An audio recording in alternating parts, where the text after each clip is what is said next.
All of his co-workers were gone. What could it mean? Stanley decided to go to the meeting room. Perhaps he had simply missed a memo.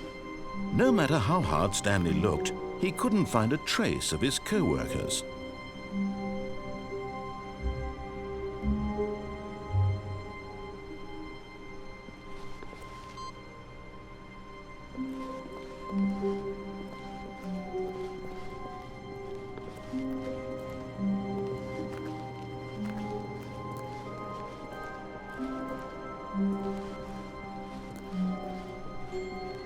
When Stanley came to a set of 2 open doors, he entered the door on his left.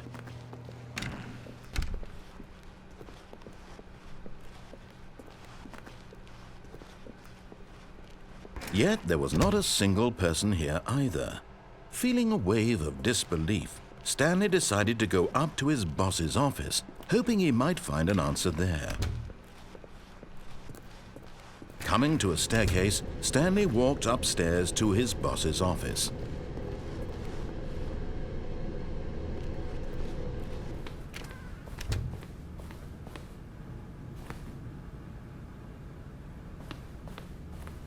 The moment he entered his manager's office, Stanley froze in his tracks. Not a living soul anywhere. Stanley was in such a rush to get through the story as quickly as possible, he didn't even have a single minute to just let the narrator talk. That kind of anxiety isn't healthy, so he relaxed for a few moments with some calming New Age music.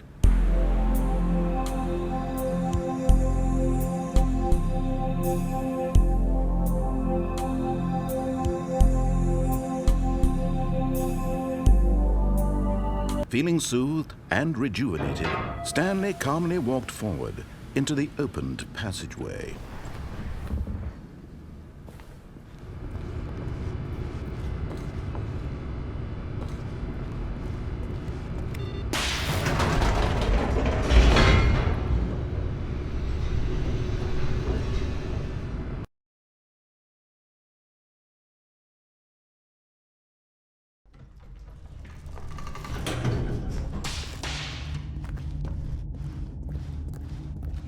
Stanley walked straight ahead through the large door that read Mind Control Facility.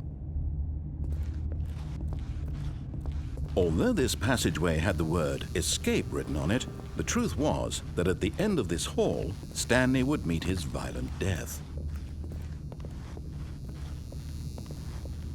The door behind him was not shut. Stanley still had every opportunity to turn around and get back on track. At this point, Stanley was making a conscious, concerted effort to walk forward and willingly confront his death.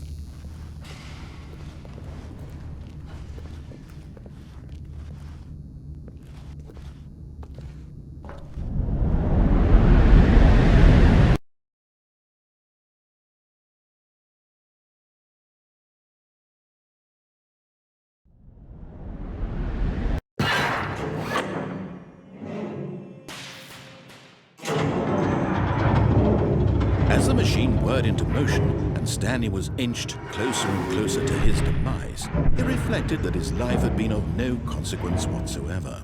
Stanley can't see the bigger picture. He doesn't know the real story, trapped forever in his narrow vision of what this world is. Perhaps his death was of no great loss, like plucking the eyeballs from a blind man. So he resigned and willingly accepted this violent end to his brief and shallow life. Farewell, Stanley.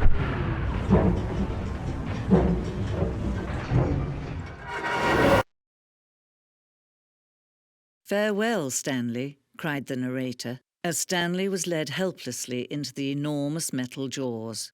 In a single visceral instant, Stanley was obliterated as the machine crushed every bone in his body, killing him instantly.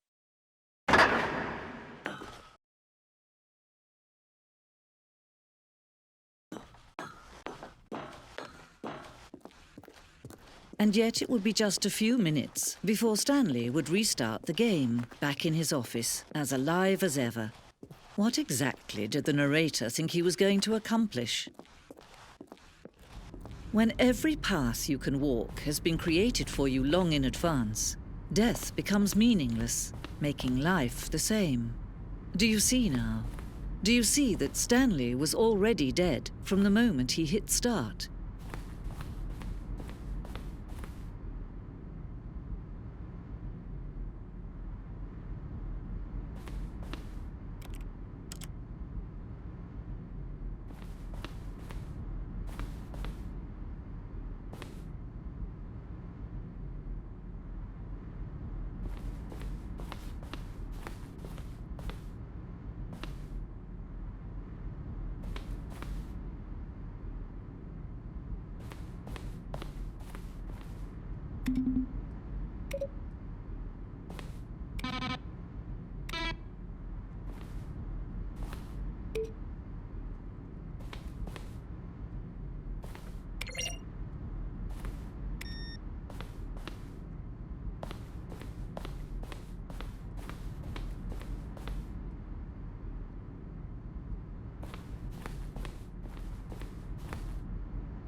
Then he pushed the number 4. Stanley stood on the snow. Stanley pushed the big red button.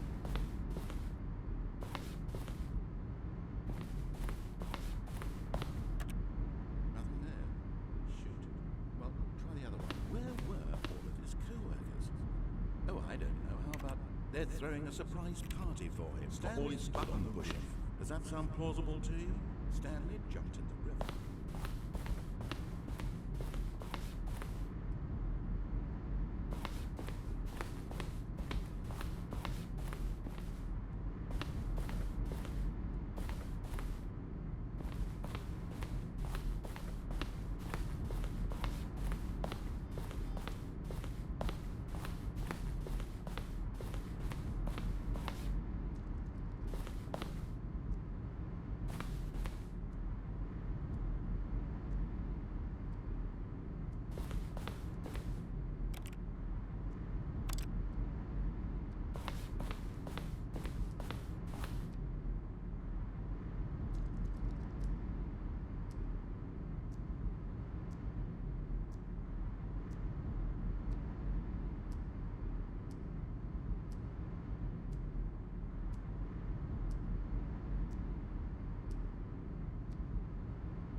All of his co-workers were...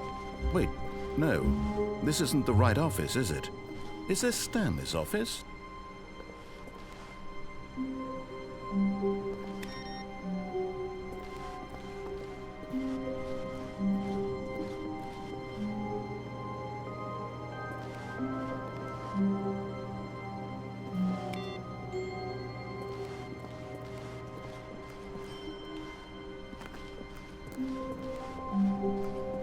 When Stanley came to a set of 2 open doors, he entered the door on his left.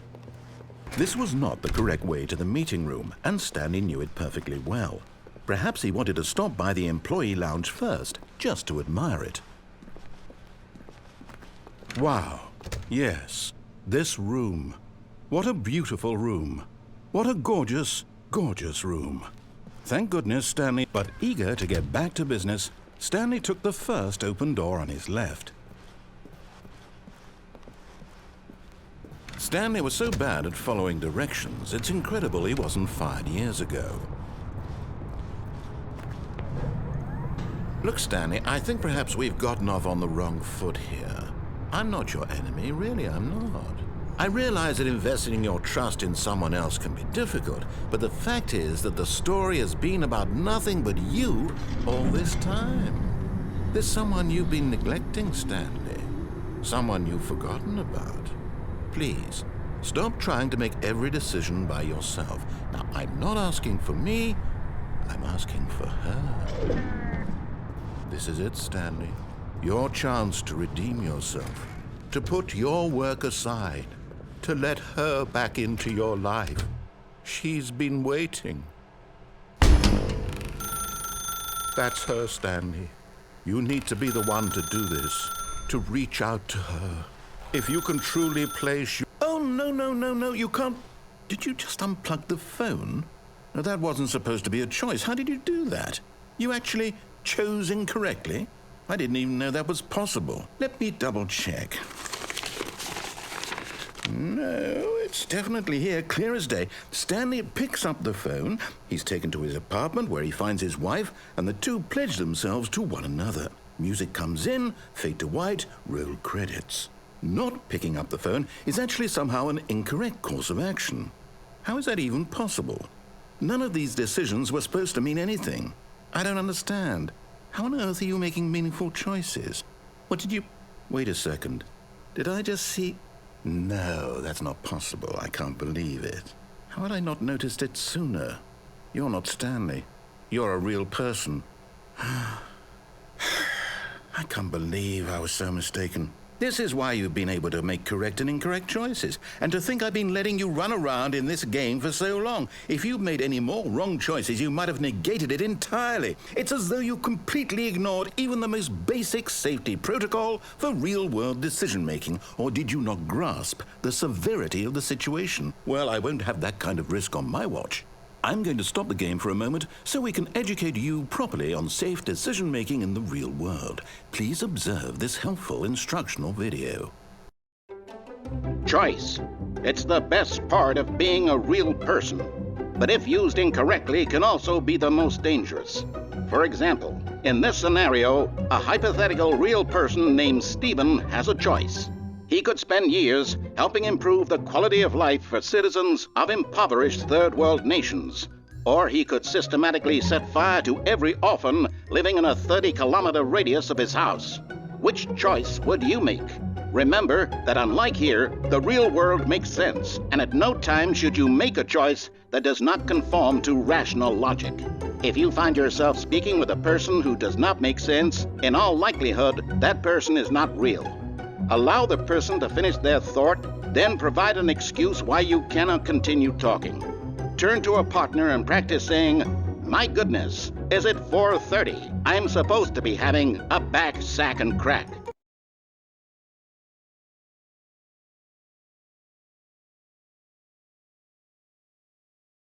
Excellent.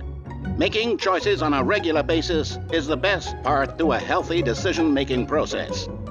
Most medical professionals recommend making at least 8 choices per day. Do you make more than 8? Less? And finally, if you begin to wonder if your choices are actually meaningful and whether you'll ever make a significant contribution to the world, just remember that in the vast infiniteness of space, your thoughts and problems are materially insignificant, and the feeling should subside. At this time, your instructor will guide you in an exercise to test and reinforce the material covered in this video. Welcome back. You may have noticed that this room has begun to deteriorate as a result of narrative contradiction. But not to worry. Now that you're properly informed on good decision-making, we're going to revisit a choice you made just a few minutes ago and see what the correct thing to do would have been. This way, please.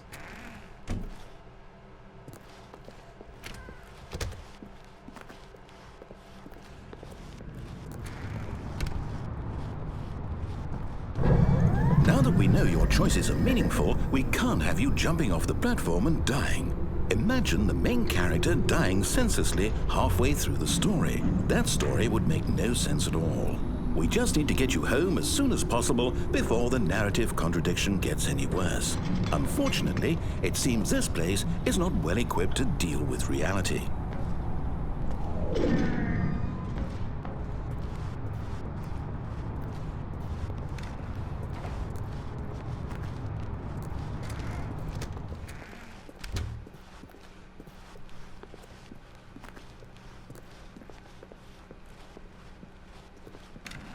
Almost there. You'll take the door on the left, back to the correct ending, the story will have resolution once again, and you'll be home free in the real world.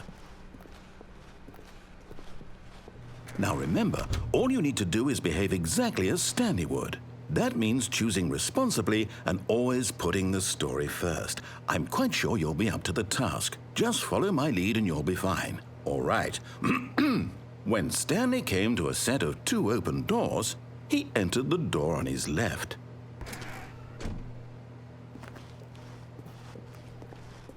No! Why did you do that? Quickly, hurry back in the other direction. Perhaps we're not too late.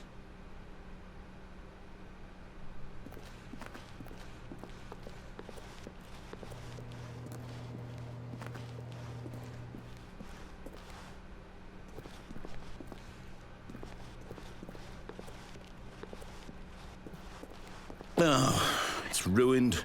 I can't believe, after everything we talked about, that my story, you've destroyed my work. Why? For what?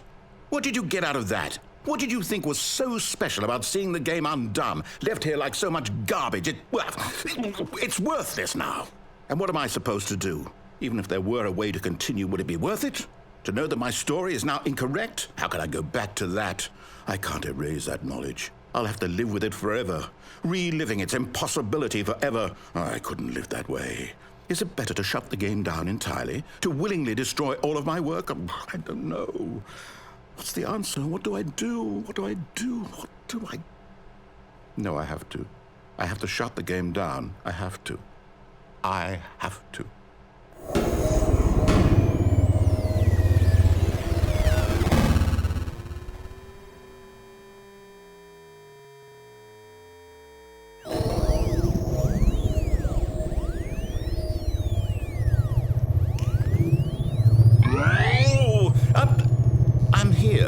I'm still here in this pile of rubbish, with you who thought you were so clever. Now look where we are. My entire game is destroyed. It was the only thing in the world that was mine, and you've run it into the ground. What, did you think that would be funny? You just had to see? Didn't I impress upon you how important it was to be like Stanley? He actually knows how to do what I tell him to. He understands that if I say to do something, there's a damn good reason for it. That thought hadn't even occurred to you, had it? That there's a world outside of you? You're a child. Oh, my story.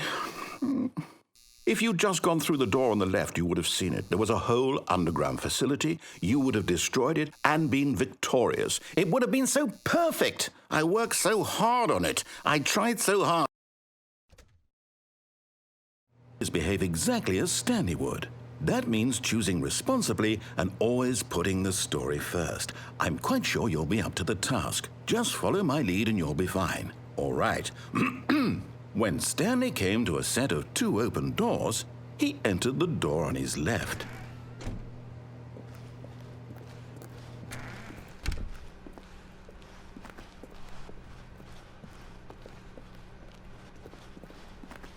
Yet there was not a single person here either. Feeling a wave of disbelief, Stanley decided to go up to his boss's office, hoping he might find an answer there. Coming to a staircase, Stanley walked upstairs to his boss's office.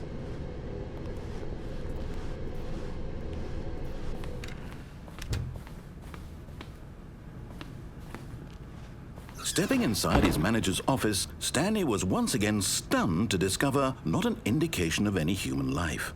Shocked, unraveled, Stanley wondered in disbelief who orchestrated this, until he saw the door with a voice receiver next to it. Surely behind this door lay all the answers to his questions. And beyond all probability, he knew the passcode. He had seen it on his boss's computer just last week. Night Shark 115. Was this the code to open the door? Would it still work? There was only one way to find out. Stanley had been trained never to speak up, but now he would draw from within himself the courage to face the unknown. He drew a sharp breath and then spoke the code.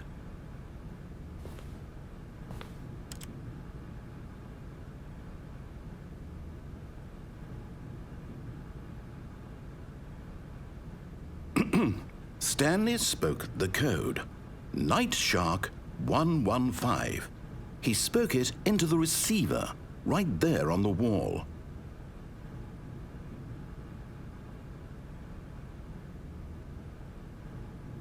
I'm sorry, is there a problem?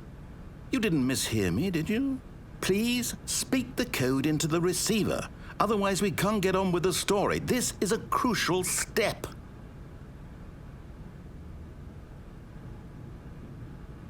Okay, fine, you're not going to do it, but you know what? It's pretty humiliating to bring you this far, only for you to suddenly decide you have better things to do. I asked you for this one single thing, for your respect. The kind of respect Stanley shows for his choices. He knows what it means to take a story seriously. If you didn't want to see what I had to show you, then why did you come here? You had a choice, you know. You could have gone through the door on the right. You could have done whatever the hell you wanted over there. Why did you come this way? Speak. Say something to me. Explain yourself, you coward. When Stanley came to a set of 2 open doors, he entered the door on his left. Stanley? Hello? Are you... Is everything okay? Stanley, please. I need you to make a choice. I need you to walk through the door. Are you listening to me? Can you hear me? Is everything all right? Stanley, this is important. The story needs you. It needs you to make a decision. It cannot exist without you. Do you understand me? Whatever choice you make is just fine. They're both correct. You cannot be wrong here. We can work together. I'll accept whatever you do. I simply need you to take that step forward, please. Choose. Do something. Anything. This is more important than you can ever know. I need this. The story needs it. So, you hear me? Are you there? Are you listening to this? Stanley, are you there? Okay. It's okay, I can wait. You need time to decide. Time to make sure your choice is correct. That is the best choice. That's all right. I'll wait for you to decide what's the right thing to do. Take as much time as you need.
He refused to believe it. He couldn't accept